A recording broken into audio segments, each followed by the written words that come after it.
The sky burned orange and red as drop pods fell like metal rain across the colony.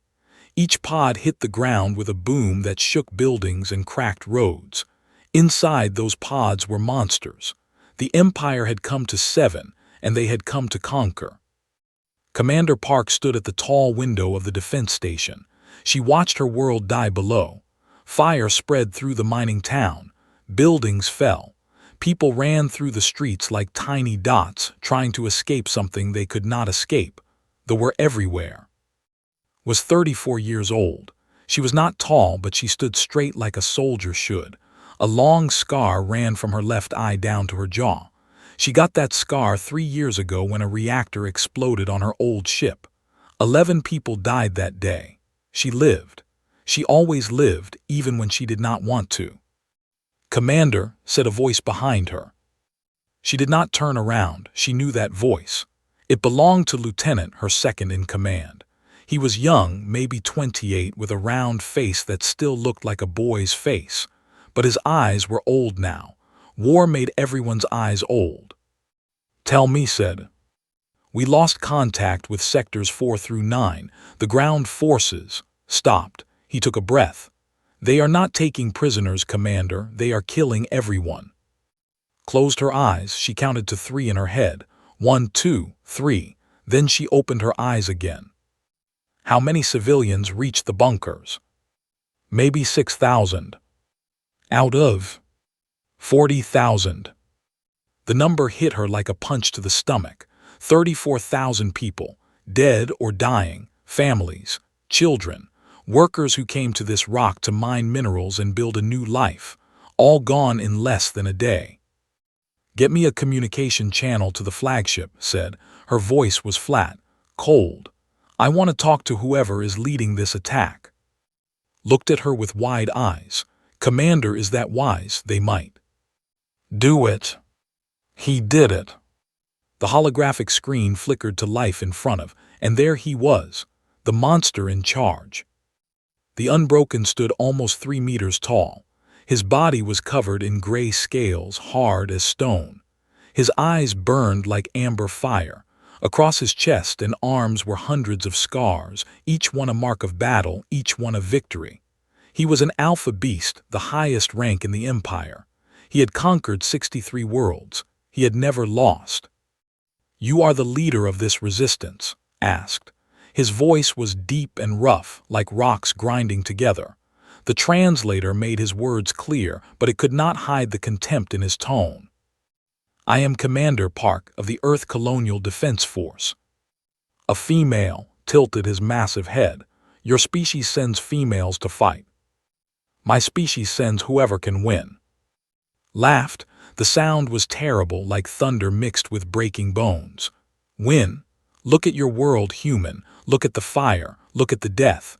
You have already lost. The only question now is how much more you want to suffer before you accept it." Did not blink. She did not look away. She stared directly into those burning amber eyes. "Let me ask you something. How many species have you conquered?" 63 worlds, 17 intelligent species. All of them knelt before the Empire. "And how many of them fought back, really fought back?" His eyes narrowed. "All of them resisted at first. All of them learned." "No," shook her head slowly. "I do not think they did. I think they saw your ships and your soldiers and your alpha beasts, and they did the math. They calculated their chances. They decided surrender was the logical choice." She leaned closer to the screen. "We are not logical." "Then you are stupid." "Maybe, but we are also stubborn. We hold grudges. We remember every person you killed today, every child, every family." Her voice dropped low. "And we do not forgive." Leaned forward too, his massive face filling the screen. "I have heard brave words before, human. I have heard threats and promises and curses in 100 languages. They all meant nothing. In the end, every species kneels. Every species submits. It is the natural order, the strong rule, the weak obey." "Then you do not understand humans." "I understand enough. You are small, soft. No claws, no armor, no venom. You are prey animals pretending to be predators." He bared his teeth, each one as long as finger. "I will enjoy teaching you your place." Smiled. It was not a happy smile. It was the smile of someone who had already decided how this story would end. "You want to know what makes humans different? It is not our weapons, it is not our ships, it is not our technology," she paused. "It is our patience. We can wait, we can plan, we can suffer for years, for decades, for generations. And then when you think you have won, when you think we have finally accepted our place." She leaned even closer. "We bury you." Stared at her for a long moment. Then he laughed again, louder this time. "I like you human, you have fire. It will make breaking you more satisfying." He raised one massive claw. "I give you one day to gather your survivors and surrender. After that, I will hunt you personally. And when I find you, I will make you kneel before I kill you." "You can try." "I do not try, Commander, I succeed, always." Reached for the control panel. "One more thing." "What?" "Remember my face. Remember my name, because I promise you I will be the last thing you ever see." She cut the transmission. The screen went dark, stood alone in the silence, staring at nothing. Behind her let out a breath he had been holding. "Commander, that was stupid, reckless, suicidal." "I was going to say brave." Turned to face him, her eyes were hard as steel. "It was not brave, Lieutenant, it was a promise." She walked past him toward the door. "Now get me Dr. Shin, we have work to do." "What kind of work?" Stopped at the door. She looked back at with that cold smile still on her face. "The kind that makes monsters afraid of the dark." She walked out. Behind her the sky kept burning. But somewhere deep in the earth, in tunnels and bunkers and hidden places, 6,000 humans waited. They were scared. They were angry. They were grieving. And they were not going to kneel. 3 weeks passed. The fire stopped burning. The screaming stopped. The empire settled into the colony like a disease settling into a body. Above ground, everything changed. Alpha beasts walked through the streets of the capital city. Their footsteps shook the ground. Their shadows blocked the sun. Humans who survived the invasion were rounded up like animals and sent to labor camps. They mined minerals. They built structures. They worked until they dropped, and then they were dragged away and replaced with others. But below ground, in the old geothermal tunnels that ran beneath the colony like veins beneath skin, something else was happening. Something that did not know about. Something that would change everything. Dr. Shin sat in a small cave lit by stolen lamps. She was 51 years old, with gray streaks in her black hair and permanent grease stains on her hands. Before the invasion, she was the colony's chief engineer. She built power plants. She fixed machines. She solved problems that other people said could not be solved. Now she was building weapons. "The problem," said, pointing at a diagram on her old, "is not killing them." Commander sat across from her on a metal crate. 3 weeks underground had made her thinner, harder. The scar on her face looked deeper in the bad light. "Explain," said. "Their bone plates can stop bullets. Standard weapons do not work, but we are miners, Commander. We have plasma cutters that can slice through rock. We have explosive charges that can break mountains. We have industrial acids that can melt steel." Smiled a small, dangerous smile. "Their armor is strong. It is not that strong." "Then what is the problem?" "The problem is their structure." Pulled up another image on her. It showed a diagram of society. At the top were the alpha beasts. Below them were warriors. Below them were workers. When you kill one alpha, another takes its place. They have backup systems, redundancy. You cannot win by killing soldiers. There are too many. Studied the diagram. "So we need to cut off the head." "Yes, but there is more."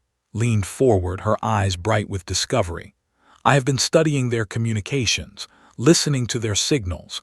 The alphas do not just give orders. They control their soldiers through something biological. Pheromones, maybe, chemical signals. The lower soldiers literally cannot disobey. Their brains will not let them." "What happens if we kill the alphas?" Chaos grinned. The soldiers will still fight, but they will have no coordination, no purpose, no unity. They will be like ants without a queen, dangerous, yes, but confused, weak. Was quiet for a long moment, then she nodded slowly. How many alphas are in the capital? 6, kill all 6, and the entire occupation falls apart. Then we kill all 6. In another part of the tunnels, Private First Class Lee was learning how to be a soldier. He was 22 years old. Before the invasion, he worked in communications. He fixed radios. He maintained signal towers. He had never held a weapon in his life. He had never hurt anyone. Now he held a captured blade in his shaking hands. It was heavy. Wrong. The handle was made for claws, not fingers. The blade was curved and cruel. "You are thinking too much," said the woman in front of him. Sergeant Major O was 60 years old. Her hair was white. Her face was wrinkled. Her hands were rough from decades of work. Before the invasion, she ran a noodle shop in the market district. She made the best soup in the colony. Everyone loved her. But before the noodle shop, before the colony, before everything, had been a soldier. She fought in the colonial wars on 3 different worlds. She killed more enemies than she could count. She retired because she was tired of death. Now death had found her again. "I am trying to learn," said. "Do not try to learn, try to survive." Took the blade from him. Her old hands moved fast, faster than he expected. She demonstrated a simple move: thrust, twist, pull back. Do not try to win, just make them bleed. "That is your advice, make them bleed." "Yes," handed the blade back. "Humans are not the strongest. We are not the fastest. We do not have armor or claws or venom, but we have something else." "What?" "Stubbornness." Eyes were hard as stone. "We do not give up. We do not forget. We hold grudges across generations. They think this is conquest. They think it will end when we surrender." She shook her head.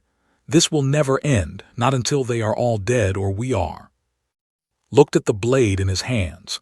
3 weeks ago, he could not imagine hurting anyone. Now he thought about the invasion every night. He thought about his friends who died, his neighbors, the children who used to play in the street outside his apartment. "I want to kill them," he said quietly. "Is that wrong?" "No," put her hand on his shoulder. "That is human." Days passed. More survivors found their way to the tunnels. The resistance grew. 200 fighters, 300, 400, not many against an army of thousands, but enough to start. Worked without sleep. She built weapons from mining equipment. She modified plasma cutters into rifles. She turned explosive charges into grenades. She created acid bombs from industrial chemicals. Every weapon was ugly, crude, dangerous. They were perfect. Organized her people. She divided them into teams. She gave them targets. She made them practice in the dark, moving through tunnels without lights, communicating with hand signals, learning to fight like ghosts. "We cannot beat them in open battle," she told her commanders. "So we will not fight in the open. We will strike from shadows. We will hit them where they do not expect. We will make them afraid of every corner, every tunnel, every dark place." "What if they find our base?" asked. "They will not find it. The tunnels are too complex. They were built for mining, not for maps. Even our own people get lost down here," smiled grimly. "They are big, strong, powerful, but they are not made for underground fighting. We are." One night found himself sitting alone in a small cave. He was supposed to be sleeping, but sleep would not come. Every time he closed his eyes, he saw fire. He saw monsters. He saw death. A voice came from the darkness. "Cannot sleep." He looked up, stood at the cave entrance, a cup of something hot in her hands. "No," he admitted. She sat down beside him and handed him the cup. It was soup. Real soup made from supplies she had smuggled from somewhere. It smelled like her old shop. It smelled like home. "Thank you," he whispered. "Drink, you need strength." He drank. The soup was warm and good. For a moment, just a moment, he felt almost normal. "Sergeant Major," he said after a while, "do you think we can win?" Was quiet for a long time, then she answered, "I do not know if we can win, but I know we can hurt them. I know we can make them bleed. I know we can make them pay for every person they killed." She looked at him with those hard, old eyes, and sometimes that is enough. Nodded slowly, he finished the soup. He held the empty cup in his hands and thought about his friends, his family, his home. He thought about making monsters bleed. And for the first time since the invasion, he felt something other than fear. He felt angry. 6 weeks after the invasion, the Unbroken grew tired of waiting. Small things kept going wrong in his occupation. Equipment broke, vehicles stopped working, supply shipments disappeared. Soldiers vanished in the night and were found dead in the morning, their throats cut, their weapons stolen. Nothing big, nothing dramatic, just small cuts, over and over, bleeding his army drop by drop. He knew it was the humans, the ones who escaped, the ones hiding underground like rats. He sent soldiers to find them, but the soldiers got lost in the tunnels. Some never came back. Decided to send a message. The announcement came at dawn. Every screen in the colony lit up with his face. Every speaker broadcast his voice. Humans of 7 said, "Your resistance has been noted. Your defiance has been measured. And now you will learn the cost of defiance." He paused. Behind him, soldiers dragged 50 humans into view. Men, women, young, old. Their hands were bound. Their faces were bloody. They had been pulled from the labor camps at random. "Tomorrow at midday, these 50 humans will die in the central plaza. They will be torn apart as punishment for your crimes. For every act of sabotage, for every stolen weapon, for every dead soldier, these are the ones who pay." Bared his teeth. "Submit now and only these 50 die. Continue to resist and I will kill 50 more, and 50 more, and 50 more, until there is no one left." The screen went dark. Deep in the tunnels, watched the recording on a small screen. Her face showed nothing. Her eyes showed everything. "We are not ready," said quietly. He stood behind her, arms crossed. "We have maybe 300 fighters. They have thousands. If we move now, we die." "I know. If we wait, those 50 people die." "I know," turned off the screen. She stood in the darkness for a long moment. Then she spoke. Get me everyone who can hold a weapon." "Commander, what are you planning?" Looked at him.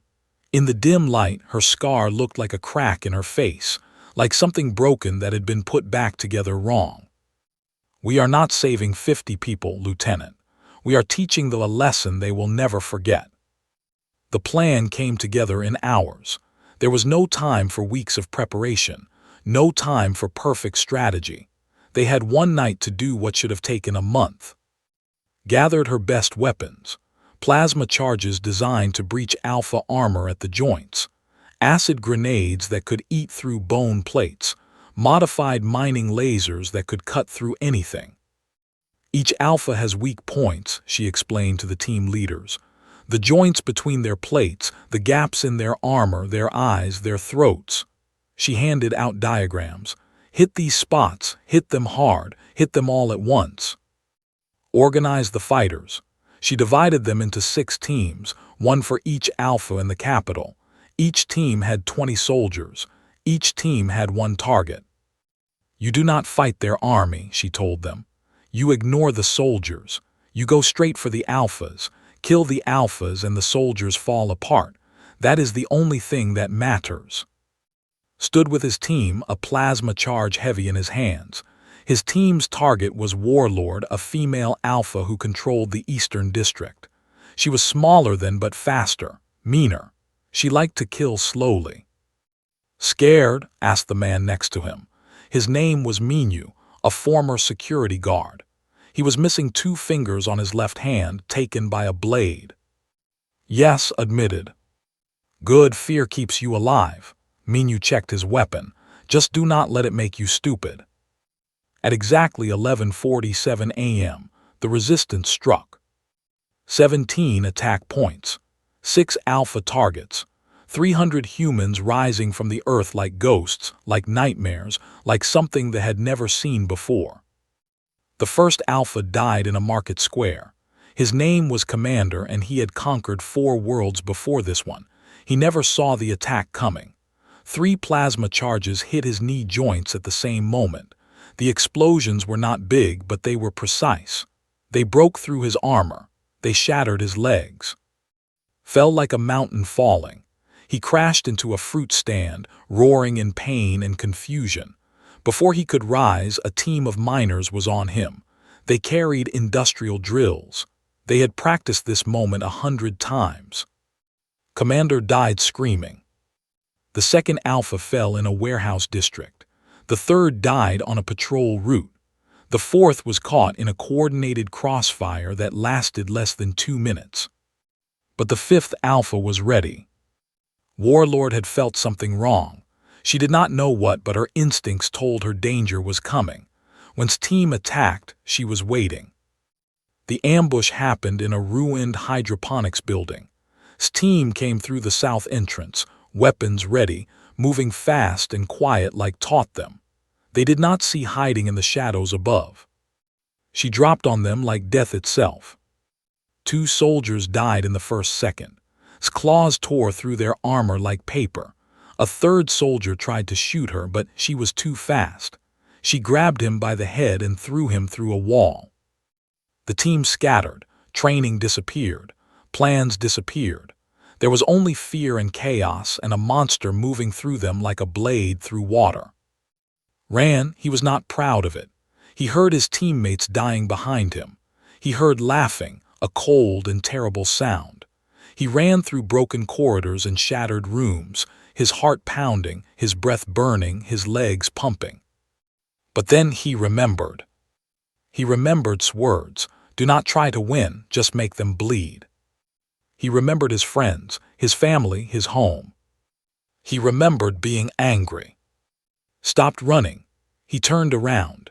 Was coming through the corridor behind him, her amber eyes glowing in the darkness, blood dripping from her claws. "Little human," she said, "running is pointless, you only delay your death."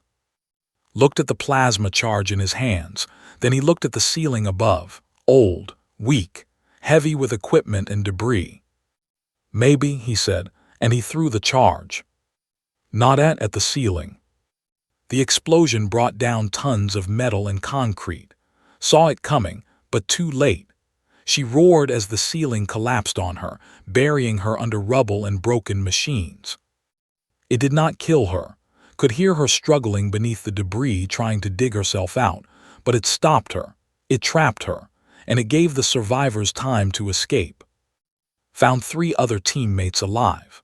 They ran together through the tunnels, bloody and broken and barely breathing. But alive. By sunset, 4 of the 6 alphas were dead. The 5th was badly wounded. The 6th still lived somewhere in the city. And word spread, through whispers, through stolen radios, through the desperate hope of people who had forgotten what hope felt like. The alphas could be killed. The monsters could bleed. Humans did this. Humans who were small and soft and had no claws or armor. Humans who were supposed to kneel and submit and accept their fate. In the labor camps, workers started to smile. In the streets, soldiers started to look over their shoulders. In the tunnels, listened to the reports and nodded slowly. "This is not over," she said. "Still lives. As long as he lives, they will keep fighting." "What do we do?" asked. Looked at the tactical map. She looked at the positions of her forces. She looked at the burning city above. "We wait," she said. "He will come to us. He has no choice." She was right. Within hours, challenge arrived. And everything changed. The message came at midnight. Every radio in the tunnels crackled with the same voice. That terrible, grinding voice that remembered from their first conversation. The Unbroken was angry. "Human Commander." His words were slow and cold like ice forming over water. "You have my attention now. You have killed my alphas. You have hurt my army. You have proven that your species is not as weak as I believed." There was a pause, stood in the command center surrounded by her officers. No one moved, no one breathed. "I offer you a choice," continued. "Face me in single combat, you and me, no armies, no weapons except what we carry, winner takes all." Another pause. "If you win, my forces will leave this world. I give you my word as an alpha. If I win, your resistance ends. Your survivors surrender. No more fighting, no more deaths." Space showed nothing. "You have until dawn to answer. If you refuse, I will burn this colony to ash from orbit, every tunnel, every bunker, every hiding place. I will turn this world into a grave." His voice dropped lower. "Think carefully, Commander Park. The lives of your people rest on your decision." The transmission ended. Silence filled the room. Then everyone started talking at once. "It is a trap," said. "He will cheat. He will have soldiers waiting." "She cannot fight him alone," said another officer. "He is 3 meters tall. He has killed thousands. If she refuses, he will bomb us from space. We have no defense against orbital strikes. Maybe we should negotiate, offer something else." "He does not want anything else. He wants her dead." Through all of this said nothing. She stood still, arms crossed, staring at the blank communication screen. Finally, she raised her hand. The room went quiet. "He is right about one thing," she said. "We cannot survive an orbital bombardment. Our tunnels are deep, but not deep enough. If he decides to glass this planet, we all die." "So we surrender?" asked. His voice cracked. "No," turned to face her officers. "We do not surrender. We never surrender. But we also cannot win a straight fight. His soldiers are scattered and confused, but they are still dangerous. If he rallies them, if he gives them new purpose, we lose everything we gain today." "Then what do we do?" "I accept his challenge." The room exploded again. More shouting, more arguments, more people telling she was crazy, that this was suicide, that she would die and everything would be lost. His voice cut through the noise. The old woman had been standing in the corner, silent until now. Quiet, one word, but something in her voice made everyone stop. She walked forward until she stood in front of, "You have a plan." It was not a question. Almost smiled, "I have a plan." "Tell us." Pulled up a holographic display. It showed the central plaza where wanted to fight. The same plaza where he had planned to execute 50 humans. The same plaza where 4 alphas had fallen hours ago. "Is strong," said, "stronger than me, faster than me. If I fight him directly, I die." She tapped the display. "But he is also angry, confused. He lost 4 alphas today. His army is falling apart. He is not thinking clearly." "What does that mean for the fight?" asked. "It means he will make mistakes. He will attack with anger instead of strategy. He will try to crush me quickly to prove his dominance." Zoomed in on the plaza layout. "And when he does that, when he commits to an attack, he creates openings." Nodded slowly. "You do not plan to beat him with strength." "No, I plan to beat him with patience. I let him attack. I dodge, I make him work. Every swing he misses costs him energy. Every attack that fails makes him angrier." Eyes were cold and calculating. "And angry fighters make mistakes." "What if he does not make mistakes?" asked. "What if he is too fast, too strong?" "Then I die," said it simply, like she was discussing the weather. "But I will hurt him first. I will cut him, bleed him. Show everyone watching that the great, the unbroken can be wounded by a small, soft human with no claws and no armor." She looked around the room. "And that will matter. Even if I fall, that will matter." The room was silent, then stepped forward. "I can help," she said. "I have been studying them for weeks. I know their weak points better than anyone." She pulled a blade from her belt, a blade taken from a dead alpha. This weapon was made to pierce bone plates. The edge can find the gaps in their armor, the joints, the throat, the eyes. She handed the blade too. "I modified it," continued.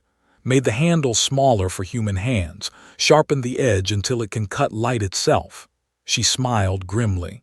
If you hit him in the right spots, you can hurt him, really hurt him. Took the blade, it felt good in her hands, balanced, deadly. Thank you, doctor. Do not thank me yet, stepped back. Thank me when you come back alive. The hours before dawn passed slowly. Sat alone in a small cave, holding the blade, thinking about everything that had led to this moment. The invasion, the fire, the death, the resistance, the hope. She thought about her parents, who died when she was young. She thought about her crew, who died in the reactor explosion. She thought about all the people who had trusted her, followed her, believed in her. She could not fail them. A voice came from the cave entrance. Commander. It was the young communications officer who brought down a ceiling on an Alpha's head. He stood awkwardly, holding something in his hands. Private Lee, what is it? Walked forward and held out his hands. He was carrying a small piece of cloth, white with red patterns, a traditional Korean design. My grandmother gave this to me, he said quietly. Before I left Earth, she said it would protect me. He swallowed hard. I want you to have it. Looked at the cloth, then she looked at its face, young, scared, hopeful. I cannot take this, she said. Please, his voice cracked. You saved us, you gave us a chance. Everyone down here, everyone who survived, we owe you everything. He pushed the cloth toward her. Take it, come back alive, that is all we ask. Was quiet for a long moment. Then she reached out and took the cloth. She tucked it inside her armor, close to her heart. Thank you, Private Lee. Thank me when you come back. That is what everyone keeps saying. Because we mean it. Dawn came, walked to the tunnel exit that led to the surface. Her officers waited there. Hundreds of others lining the corridor watching her pass. No one spoke, no one needed to. Climbed the stairs to the surface. She pushed open the heavy metal door. Sunlight hit her face for the first time in weeks. It was warm, bright, beautiful. She walked toward the plaza. Behind her, somewhere deep in the tunnels, 300 humans waited. They watched through hidden cameras. They listened through stolen microphones. They held their breath and prayed to whatever gods they believed in. And somewhere in the plaza ahead, the Unbroken waited too. The final battle was about to begin. The central plaza was quiet. Fire still burned in buildings around it. Bodies still lay in the streets. The blood of 4 alphas still stained the stones. But in the center of it all, nothing moved except ash floating on the wind. The Unbroken stood like a statue made of gray stone and amber fire. His massive body cast a shadow that covered half the plaza. His claws hung at his sides, each one as long as his arm. His eyes burned with something beyond anger, something beyond hate. Walked across the plaza alone. Her footsteps echoed off the broken buildings. She carried one weapon, the modified blade. She wore light armor that would not stop a single blow from his claws. She was small. She was soft. She was human. She stopped 10 meters from the monster. For a long moment, neither of them spoke. They just looked at each other. The conqueror of 63 worlds and the woman who refused to kneel. You came, said finally. His voice was different now, quieter, colder. I expected your kind to run, to hide, to beg. Then you do not know my kind. Perhaps not, tilted his head. You killed 4 of my alphas yesterday, 4 of the greatest warriors in the Empire. How does that feel, Commander, knowing you hurt us? It feels like a start. Laughed, but there was no humor in it, just darkness. A start, yes, you started something yesterday, something that will end here today with your death. He spread his arms wide. Look around you, human. This plaza is your grave. These stones will drink your blood. And when you fall, your people will finally understand what every other species learned. You cannot fight the Empire. You cannot win. Maybe, said, she raised her blade. The edge caught the light and gleamed like a star. But I can make you bleed. Roared, the sound was like thunder and earthquakes and the end of the world all mixed together. It shook the ground. It rattled windows. It made bones vibrate. Then he charged. The fight lasted 11 minutes. 11 minutes that felt like hours. 11 minutes that changed everything. Was fast. Faster than anything that big should be. His first attack came like lightning. One claw swept through the air towards head, moving faster than she could see. But she was not there. She had moved before the attack came. Not because she saw it, because she guessed it. She knew he would aim for her head first. Everyone aimed for the head first. The claw cut through empty air, rolled under it, came up on his left side and slashed at his arm. The blade found a gap in his armor. It cut through scales and muscle. Blood sprayed. Roared again. He spun, his other arm sweeping low. Jumped, felt the wind of the claw passing under her feet and landed in a crouch 5 meters away. First blood, hers. "You think that hurt me?" snarled. "No," circled slowly, blade ready. "I think it made you angry." He charged again, and again, and again. Every time was not where he expected her to be. She ducked under his attacks. She rolled around his legs. She jumped over his sweeping claws. She never tried to block, never tried to match his strength. She just kept moving. And every time she moved, she cut. A slash across his forearm, a stab at his knee joint, a cut along his side where 2 bone plates met. Each wound was small. Each wound bled. The stones beneath his feet turned dark with his blood. 3 minutes, 5 minutes, 7 minutes. Grew slower, not much, but enough. His attacks became wild, desperate. He was used to enemies who fell in seconds. He was used to fear and surrender and quick victories. He was not used to this. This slow, patient, endless dance that cost him blood with every step. "Why will you not die?" he screamed. "Because I am human," spat Blood. One of his near misses had cracked her ribs. Her side was on fire. Her legs were shaking. She was dying on her feet, but she kept moving.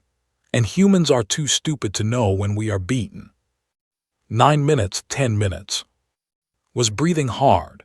His amber eyes were wild with confusion and rage. He had killed thousands of enemies. He had conquered worlds. And now this small, soft creature was making him look foolish, making him bleed, making him doubt. "Submit," he growled. The word came out automatically, an instinct, a command that had always worked before. Laughed. It was a broken sound, full of pain and exhaustion and something else, something that scared more than any weapon. "I only kneel to bury you." She attacked. 11 minutes. Lunged forward, putting all his strength into one final attack. One claw that would tear in half and end this humiliation forever. He was too slow. Did not dodge this time. She stepped into the attack, letting the claw rake across her side as she drove forward. The pain was incredible. She felt her armor tear. She felt her skin open. She felt blood pour down her body. But she did not stop. Her blade went up, through the gap beneath his jaw, through scales and muscle and bone, through his skull and into his brain. The blade was designed to kill alphas. It punched through his head like a needle through cloth. They stood frozen for a moment, his hand on the blade. Amber eyes wide with shock, the conqueror of 63 worlds and the woman who killed him. "Submit," whispered. The word meant nothing now, it was just a reflex, a memory, a ghost. Twisted the blade. "I only kneel to bury you." The unbroken fell. The ground shook when he hit, dust rose, silence followed. Stood over his body for a long moment. Blood ran down her side, her ribs screamed. Her vision was going dark around the edges, but she stood. She did not kneel, she did not fall. Then she collapsed. She woke up 2 weeks later in a medical bed deep in the tunnels. Sat beside her, working on a, stood by the door. Was there too, a bowl of soup in her hands. "How long?" asked. Her voice was a whisper. 14 days, said. "You almost died, 3 times actually, your injuries were." She shook her head. "You should not be alive." "The gone," stepped forward. When fell, their whole command structure collapsed, just like you predicted. The soldiers started fighting each other. Some surrendered, some fled to their ships, most just stopped. Without the alphas, they did not know what to do. We won. We won, handed her the soup. Now eat, you need strength. Took the bowl, her hands were shaking. She looked at the soup, then at the people in the labor camps. Free, all of them. We have been rebuilding for 2 weeks, smiled. It made her look younger. The colony is coming back to life, Commander, because of you. Was quiet, she drank the soup slowly. It tasted like hope. 6 months later, an Earth fleet arrived at 7. Admiral stood on the bridge of her flagship, looking at the colony below. She had expected to find ruins, graves, the aftermath of another alien conquest. Instead, she found a world that had one. Commander Park said through the communication screen. Face appeared still hard, but somehow lighter than before. The Council sends congratulations and a question. Ask. The Empire still holds 16 systems. We are planning to take them back. Paused. We want you to lead the assault. Looked at her colony through a window. Below, people were rebuilding, working, living, was training new soldiers, was building new weapons, was cooking soup and teaching recruits how to survive. One condition, said. Name it. We do not just push them back. We do not negotiate. We do not stop until they understand. Her eyes were fire and ice and something ancient, something human. We make them remember what happens when you invade a human world. Smiled. Commander, that is exactly what we had in mind. In the tunnels below the colony, where the resistance had been born, someone had carved words into the stone wall. Simple words, true words. They read, "We do not kneel." And across the galaxy, in 16 star systems held by the Empire, aliens who had never met humans began to hear stories. Stories about a small colony that refused to surrender. Stories about a woman who killed an alpha beast with a single blade. Stories about a species that was stubborn and patient and held grudges across generations. They had conquered 63 worlds. They were about to learn that 64 was one too many.